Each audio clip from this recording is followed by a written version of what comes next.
जब आपकी वो बेस नहीं डेवलप हुई हुई इमोशनल नीड्स की, हाँ जी, तो उस टाइम पे आपको वो बहुत स्लिपरी ग्राउंड है हाँ आपके जी, लिए। then you would like it and you will get too bonded with that person and then you will make bad decisions. It's one thing after another, like a domino effect. एक चीज गिरती है, दूसरी तीसरी, फिर वो जो असर आता है वो हमारे सामने माशरे की जो अभी सूरत हाल है उसमें आता है। तो ये सारी चीजें रिलेट आपस में करती हैं। वो जो attraction, having attraction and then acting on it are two separate things. दीन में भी फीलिंग्स पे कोई वो पकड़ नहीं है।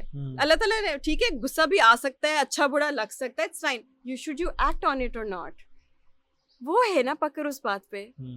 तो इसी तरीके से हमें जो अपनी जो रीजंस हैं उसमें अगर आपकी फिजिकल अट्रैक्शन, आपको जो जिस हदीस की भी हम बात कर रहे थे कि अगर आपको सिर्फ कोई पसंद आया, वो इट्स मोस्ट डेफिनेटली बिकॉज आपको अगर इतनी हद की एक पैशनेटली अगर कोई आपकी अट्रैक्शन में आपने इतना बड़ा डिसीजन ही ले लिया, इट्स प्रॉबेबली बिकॉज आपकी कोई नीड थी जो आपको लग रहा है कि अभी फुलफिल नहीं हुई हुई थी और आपकी वो उस शख्स से फुलफिल हो रही है, वो जैसी होनी है एंड उसका एक टाइम फ्रेम है, it's literally 1.5 year max, honeymoon period जैसे शादी का कहते हैं। पीरियड। और वो जब स्टेजेस ऑफ मैरिज आप पढ़ते हैं तो आपको पता चलता है कि ये एक ऐसे जाती है, एक बहुत जबरदस्त, आपको लगता है शादी होगी, wonderful, I am with the love of my life and this will be for eternity, ठीक है, और वो ऐसे जब मैक्सिमम 1.5 साल के बाद वो खत्म हो जाएगा। और जब पहली लड़ाई होने लगती है और ऐसी चीजों पे लड़ाई होती है कि क्या मतलब तुम ये कर रही हो और वो कर रही हो और तुम नमाज नहीं पढ़ते और तुम दीन की तुम्हारी क्या समझ है, तुम्हारे घर में क्या होता है और झूठ कैसे कोई बोल रहे हैं,